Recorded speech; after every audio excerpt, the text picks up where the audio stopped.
Meenakshi incredible SI news. नमस्कार, आप देख रहे हैं SI न्यूज।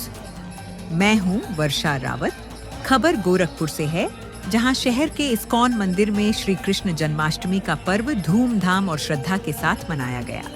मंदिर परिसर को सैकड़ों दीपों, विद्युत झालरों और पुष्प सज्जा से अलंकृत किया गया था।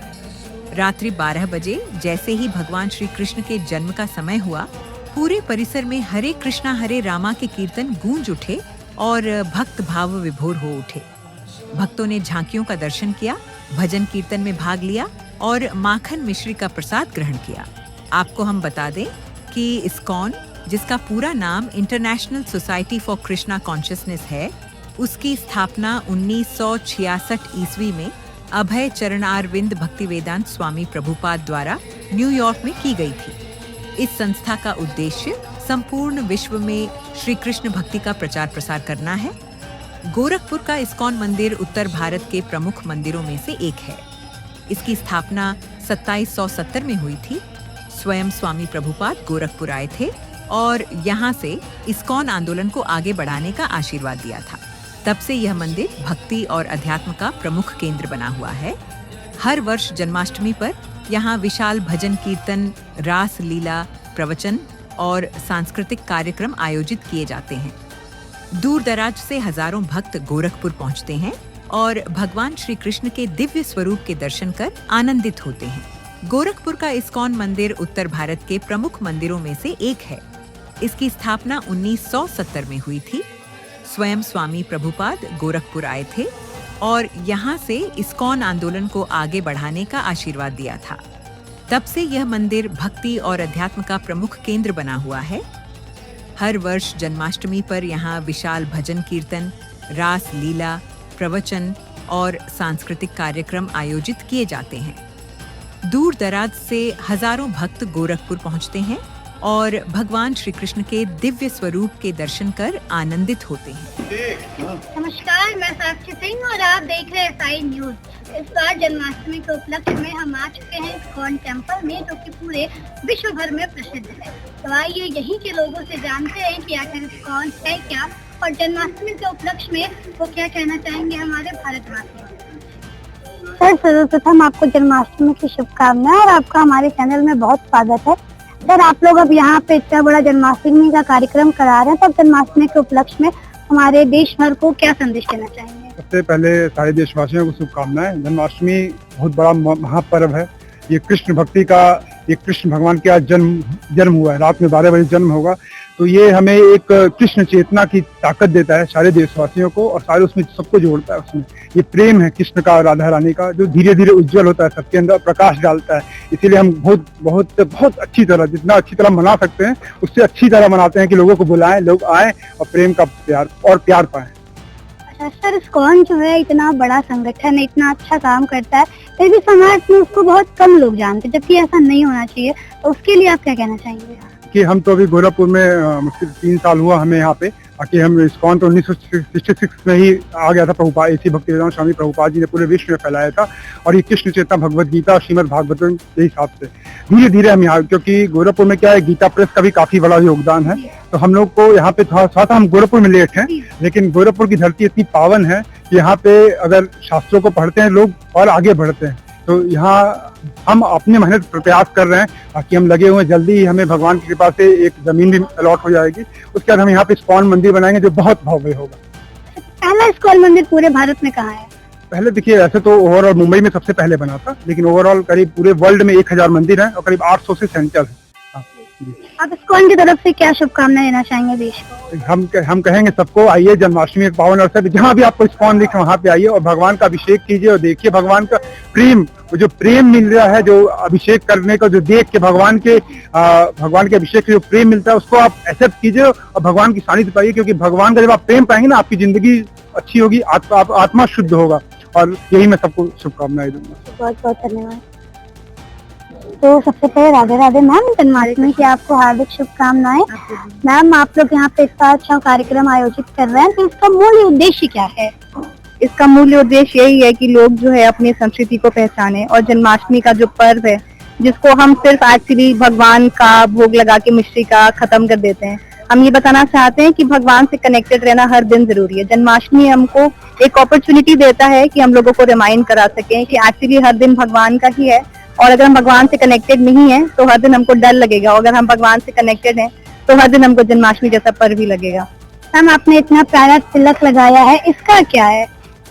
तो वैष्णव तिलक जो अलग अलग प्रकार के होते हैं, ये भी एक वैष्णव तिलक है। इसमें जो आप यू शेप का देख रहे हैं, ये एक्चुअली में भगवान के चरण हैं, और जो आप नीचे पत्ती देख रहे हैं तुलसी मैया हैं। तो हम जो तिलक लगाते हैं इस्कॉन में और कुछ गौड़ीय वैष्णव संप्रदाय में, उसमें भगवान के चरण और उसमें तुलसी मैया, आपने देखा है भगवान के चरण पे हमेशा तुलसी मैया का वास रहता है, तो वही हम अपने तिलक जो है अपने सर पे भी धारण करते हैं। अच्छा मैम, भारत में तो हर जगह जन्माष्टमी मनाई जाती है, और इस्कॉन की जन्माष्टमी को सबसे अच्छा माना जाता है, तो क्या विशेष करते हैं आप लोग? एक्चुअली इस्कॉन की जन्माष्टमी विशेष इसलिए है क्योंकि हम हर दिन भगवान को याद करते हैं। हम हर दिन भगवत गीता को पाठ करने पे इंसिस्ट करते हैं। पाठ करने का मतलब ये नहीं है कि हम श्लोकों को रीड कर रहे हैं, बस उसका अर्थ क्या है उसको समझने का प्रयास करते हैं और उसको अपनाने का भी प्रयास करते हैं कि हमारे जीवन में जो भगवान ने बताया है उसको अप्लाई करें। तो आप बाकी मंदिरों में देखेंगे तो भगवान की सेवा हो रही है, लेकिन आप देखेंगे इस्कॉन में रोज ही भगवान का ड्रेस चेंज हो रहा है, रोज ही भगवान को इतनी बार भोग लग रहा है और हर बार प्रेम से लग रहा है। तो हर चीज जो है भगवान की सेवा के लिए ही हो रही है। तो कर्म योग एक्चुअली में यही है, जो हम कर रहे हैं कर्म उसको भगवान को बस सेंटर में रख के करना है। हम वही खाना खा रहे हैं, भोग लगा के खाएंगे तो प्रसाद हो जाएगा, यही डिफरेंस है। इसीलिए इस्कॉन की जन्माष्टमी इतनी विशेष है। धन्यवाद मैम। सर, जन्माष्टमी की आपको हार्दिक शुभकामनाएं। अभी यहाँ हम सारी चीजों के बारे में सभी ने बताया, पर यहाँ पे हमें एक बैनर देखने को मिला, कौन बनेगा कृष्ण भक्त, इसका क्या मोटो है? जैसे जन्माष्टमी बहुत सारे लोग आ रहे हैं बाहर से, बहुत सारे लोग हैं जो अभी भक्ति के बारे में बहुत ज्यादा जान नहीं रहे, जन्माष्टमी क्यों मनाई भक्ति क्यों होती है। उनके लिए कुछ उपयोगिता रखी हुई, कौन बनेगा कृष्ण से भक्ति संबंधी उनसे प्रश्न पूछे जाएंगे। अगर जो प्रश्नों में उत्तर देता है, जिनका आंसर सही होता है, उनको भगवान की एक गिफ्ट उनको दिया जाएगा। अच्छा, और फिर उनको भविष्य में उनको जब चीजें होती हैं फिर वो आते हैं हमारे मंदिर में, उनको भगवत गीता की क्लास दी जाएगी, फिर भगवान के बारे में अच्छे से उनको बताया जाएगा, भक्ति क्यों करनी चाहिए, भक्ति से क्या क्या आपका लाभ है, यही सब चीजें उनको बताई जाएगी। मतलब जो सबसे अच्छे प्रश्नों के जवाब देगा उनको आप यहाँ पे सम्मानित करेंगे, हाँ, कुछ भेंट कुछ देंगे। भेंट देंगे। अच्छा, एक सवाल और था हमारे मन में कि जो हम ये माला पहनते हैं, तुलसी की माला, तो यहाँ देखने को मिलता है कि लोग इस्कॉन से ज्यादा लेना प्रेफर करते हैं, ऐसा क्यों? नहीं, ऐसा नहीं है, मतलब यहाँ क्योंकि भक्ति सिखाई जाती है, लोग जानते हैं कि हाँ कृष्ण की भक्ति होती है, तो इसलिए थोड़ा आकर्षण है इस्कॉन का, इसलिए यहाँ आते हैं कि चीजों का कि हाँ यहाँ क्यों माला ले रहे हैं, ऐसा कुछ है नहीं चीजों से। और वृंदावन से लोग माला भी मंगाते हैं, इसलिए ऐसा है। वृंदावन से मंगाते हैं। जी, वृंदावन से। जी, बहुत बहुत शुक्रिया आपका। सर, सर्वप्रथम आपका हमारे चैनल में स्वागत है और आपको जन्माष्टमी की हार्दिक शुभकामनाएं। सर, अभी हमने एक सर ने बताया हमें कि गोरखपुर में अभी 3 सालों में ही यहाँ इस्कॉन बना है, तो उसका आपको मतलब क्या रिजल्ट मिला गोरखपुर में? तो गोरखपुर में हम लोग अराउंड 2022 में फर्स्ट टाइम प्रचार करने के लिए आए थे। तो उसके बाद से 3 साल हमने यहाँ पे अभी भगवान की कृपा से प्रयास किया है। वैसे गोरखपुर बहुत ही स्पेशल प्लेस है इस्कॉन के लिए, क्योंकि जो इस्कॉन के फाउंडर आचार्य हैं जगत गुरु श्रील प्रभुपाद, 1971 में फरवरी के महीने में श्रील प्रभुपाद जी यहाँ पे 1 महीने के लिए रुके थे, और 1 महीने के लिए रुक के वहाँ पे इन्होंने गीता वाटिका के जो हनुमान प्रसाद पोद्दार जी हैं भाई जी, उनके माध्यम से उनको एक मदद मिली थी, और जहाँ से इस्कॉन के जो भागवतम है उसके डिस्ट्रीब्यूशन की नींव पड़ी थी। तो इस लिहाज से गोरखपुर बहुत ही इंपॉर्टेंट प्लेस है वो ओवरऑल इस्कॉन कम्युनिटी के लिए भी, और जैसा कि आप सभी जानते हैं कि गोरखपुर विश्व में अपनी गीता प्रेस के लिए फेमस है। तो जो अभी प्रयास हमने किया है, तो भगवान की कृपा कहिए, भक्तों का प्रयास कहिए, जो भी आप कहिए, कि बहुत अद्भुत रिजल्ट यहाँ पे मिले हैं। मुझे याद है पहली जन्माष्टमी हमने एक छोटे से स्थान पे की थी, फिर दूसरी जन्माष्टमी हमने एक होटल में किया था शहर में, और अभी ये तीसरी चौथी जन्माष्टमी हम लोग कर रहे हैं यहाँ पे। और पहली जन्माष्टमी में शायद 500 या 1000 का गैदरिंग था, फिर हर साल ये गैदरिंग बढ़ता गया, और अभी करीब करीब एक्सपेक्टेड है कि 7 से 8 हजार भक्त आ जाएंगे, भगवान की कृपा से लाभान्वित होंगे। हमारे सेंटर पे हर रविवार को प्रीति भोज कार्यक्रम में लगभग 500 भक्त आते हैं। हर महीने हम लोग पूरे शहर में लगभग 20,000 प्लेट मुफ्त प्रसाद की बांटते हैं। तो इस प्रकार से बहुत अच्छा कार्यक्रम चल रहा है भगवान की कृपा से, प्रभुपाद जी के आशीर्वाद से। तो आशा है कि ये कार्यक्रम हम लोग और दुगने प्रयास से आगे बढ़ाएंगे और अगली जन्माष्टमी में और अच्छे से इसको हम लोग कार्यान्वित करेंगे। अच्छा, यहाँ दुनिया में मतलब कुछ लोग हैं जिनका ये भी कहना है कि ये जो इस्कॉन है वो केवल कृष्ण की ही क्यों पूजा करता है, भगवान तो और भी है। नहीं, इस्कॉन केवल कृष्ण की ही पूजा नहीं करता है। आप किसी भी हमारे मंदिर जाइए तो हमारे पे जो विष्णु भगवान के मुख्य अवतार हैं, चाहे वो राम भगवान कह लीजिए, चाहे वो चैतन्य महाप्रभु कह लीजिए, चाहे वो स्वयं कृष्ण कह लीजिए, उन सभी विग्रहों की पूजा बहुत ही भली भांति होती है। इवन हमारे चौपाटी मंदिर में गणेश जी की भी मूर्ति स्थापित है। तो ऐसा ये धारणा नहीं है। हालांकि कृष्ण हमारे केंद्र में रहते हैं, क्योंकि नाम ही हमारा कृष्ण भावनामृत। तो आप समझिए, अगर मिठाई की दुकान पे जाएंगे और बोलिए कि अरे तुम्हारे यहाँ तो फल नहीं मिल रहे, तुम्हारे यहाँ तो सब्जी नहीं मिल रही, तो ये थोड़ा सा इलॉजिकल बात हो जाता है। तो उस प्रकार से बहुत बहुत शुक्रिया। हरे आपका हमारे चैनल में स्वागत है। आपको जन्माष्टमी की हार्दिक शुभकामनाएं। और जैसे कि इस्कॉन पूरे विश्व भर में प्रसिद्ध है, और गोरखपुर में अभी 3 साल पहले ही आया है। तो गोरखपुर वालों का क्या संदेश देना चाहेंगे? इस्कॉन क्या है, ये भी हमें एक बार जरूर बताइए। इस्कॉन का फुल फॉर्म है international society for Krishna consciousness, अंतर्राष्ट्रीय कृष्ण भावनामृत संघ। श्री प्रभुपाद जी के संस्थापक आचार्य हैं। इसका मूल उद्देश्य है सनातन संस्कृति का प्रचार करना। तो श्री प्रभुपाद जी ने विश्व भर में प्रचार किया, वही प्रयास हम लोग भारत में कर रहे हैं।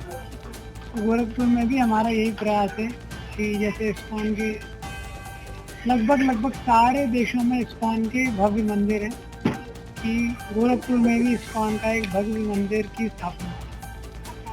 और गुरुजी, जैसे कि अभी हम लोग हर जगह देखते हैं कि लोग जो मालाएं होती हैं तुलसी की, वो अन्य जगहों से खरीदने से ज्यादा वो कौन से लेना पसंद करते हैं? ऐसा क्या विशेष है?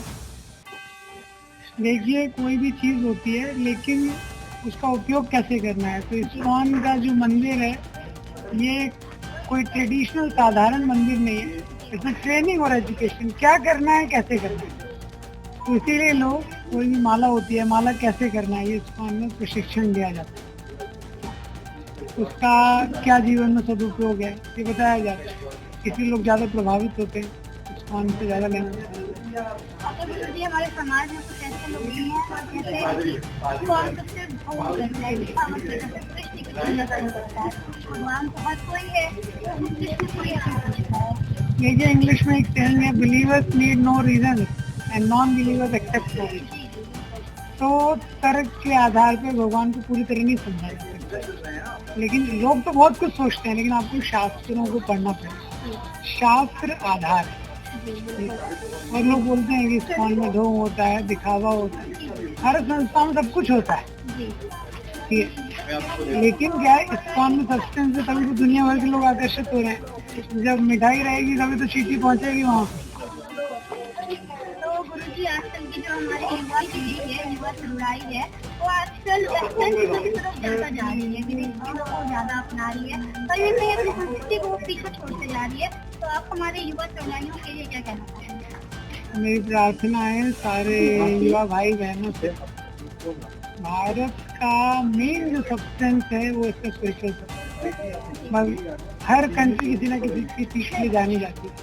तो जापान है, टेक्नोलॉजी के लिए जाना जाता है। इसी तरह जो भारत का सब्सटेंस है, अरब कंट्रीज हैं, ऑयल के लिए जानी जाती है। भारत का की सब्सटेंस क्या है? आध्यात्म। तो हमको आध्यात्म में थोड़ा गहराई में जाना चाहिए, क्योंकि दुनिया में सारे दुनिया के लोग आज भारत की ओर मुड़ रहे हैं। क्योंकि जिस सुख को हम ढूंढ रहे हैं, तो कहीं ना कहीं उसका जो सूत्र है, उसका जो रहस्य है, वो शास्त्रों में दिया हुआ है। अगर उसको हम नहीं ढूंढेंगे तो हम क्या दिग्भ्रमित हो जाएंगे, मिसडायरेक्टेड हो जाएंगे।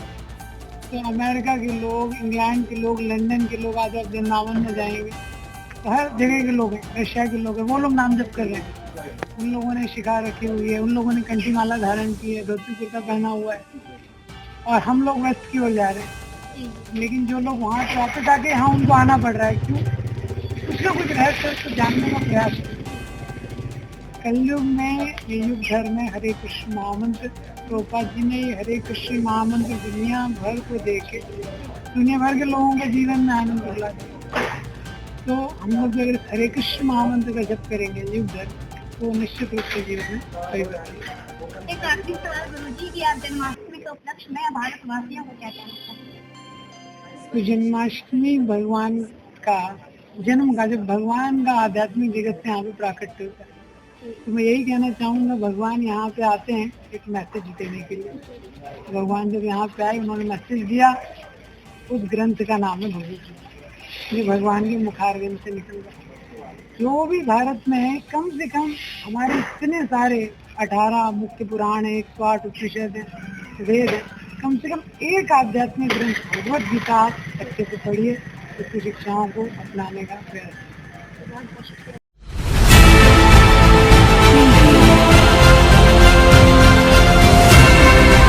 और नीचे जो वो सब्सक्राइब का बटन है ना, उसको क्लिक करो, जल्दी से करो सब्सक्राइब।